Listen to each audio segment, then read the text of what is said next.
How sweet it is, at least for the second time in school history. Alabama wins in the Sweet 16, on to the Elite Eight. We're going to talk about that epic game against North Carolina, one that Nate Oats has been waiting a long time to get to, right?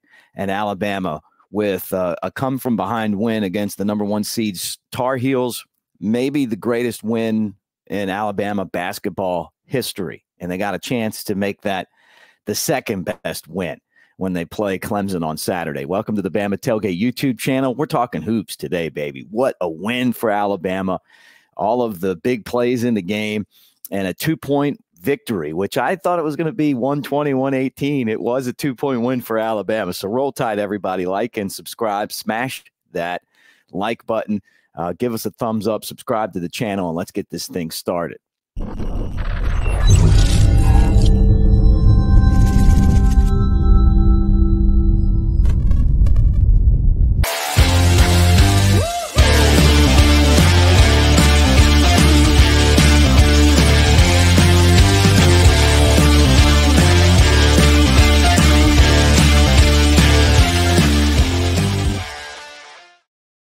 What do you say, everybody? It's Mick Gillispie. Welcome to the Bama Tailgate YouTube channel. And, man, Smiles, a late night, but, hey, he's not going to slow us down as it was worth it. Alabama with the win over North Carolina and going to the Elite Eight. Only the second time in school history to get to the Elite Eight. And you talk about all the great wins that Wimp Sanderson had.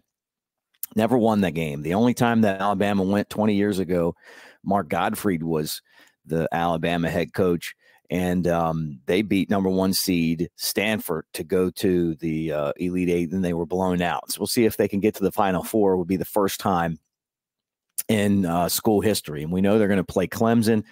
And how ironic. It just always seems like, Clemson's hanging around somewhere, causing trouble for Alabama, whether it's football and now basketball. But what a win. 89-87 over UNC.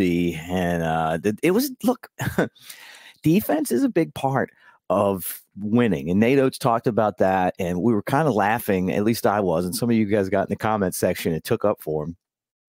That first game against Charleston, they were talking about playing good defense. And, they still gave up 90-some points. And it was like, okay, you guys look good for a while. And then you turn it off. But then the next game against Grand Canyon, I thought they really played great defense and had a lot to be proud of, and that the defense made a difference in a game where the officiating, and we talked about it on here, was awful, at least for us. So then you come back and you're playing UNC, and I told you guys, I said, hey, this game to me is going to be an easier game for Alabama because of the officiating. They're just going to let these two teams go at it. And that's exactly what happened. Alabama shut down R.J. Davis, the ACC Player of the Year, 4 for 20 from the floor. He was 0-9 from 3.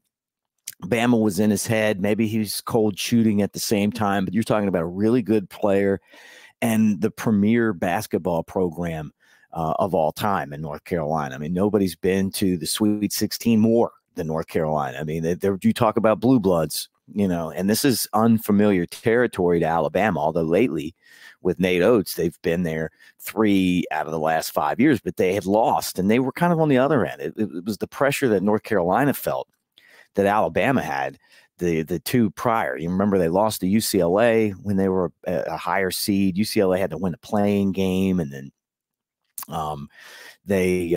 last year's San Diego State, and they ended up going to the finals. So, shout out to my guy somewhere up in heaven with a big roll tide smile, Fluffopotamus, because I'm sure he was watching down going, man, this is what we dreamed that this program could look like. And who would have thought that it would be Grant Nelson?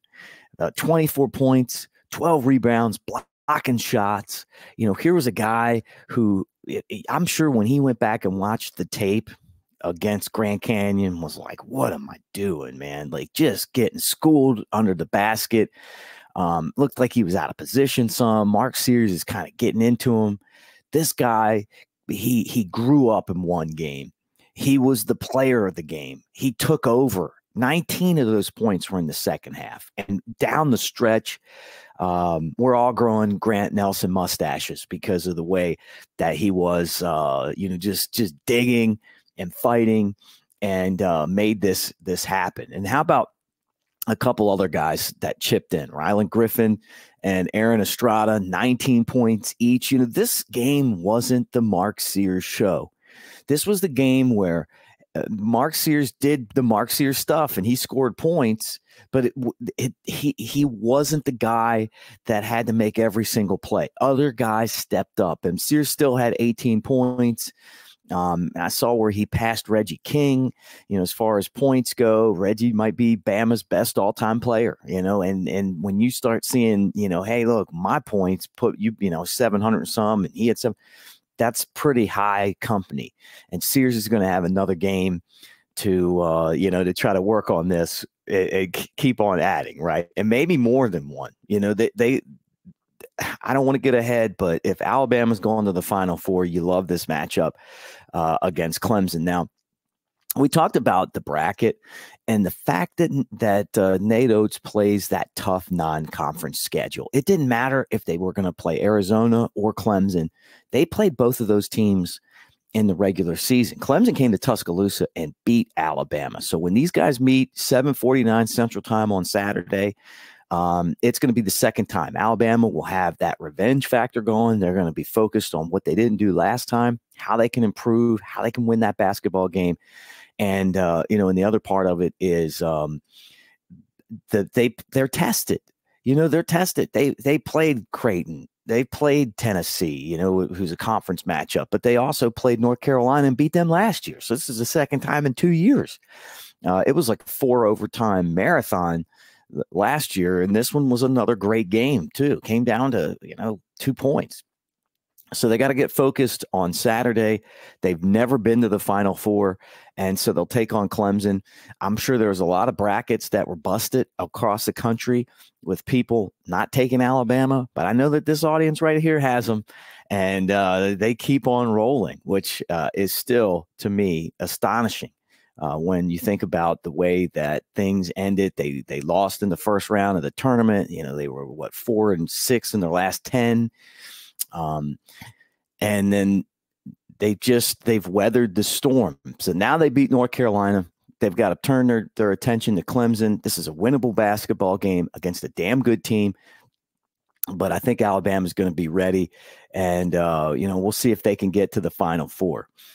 Yesterday, guys, if you missed it, we had the Kalen DeBoer post-game press conference. It's on the video section of the channel. He talked about Jalen Hale's knee injury and some of the things he liked at football practice.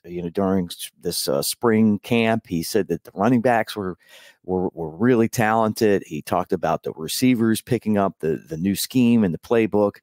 Obviously Jalen Milroe's doing really well. And you can listen to that, go back and watch it.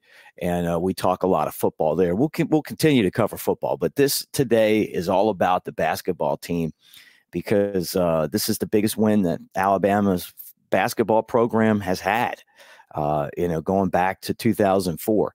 And they have a chance to put themselves in a category that Alabama's never been if they can get to the Final Four. So like and subscribe, get those comments in. Obviously, I'm on the road, but we're going to keep on throwing videos at you no matter where I'm at. And thank you guys for hanging out. Big Sexy Elmo's all pumped up. I know he's going to want to jump on. So we'll talk to you guys again soon. Roll Tide, everybody. And thanks for watching.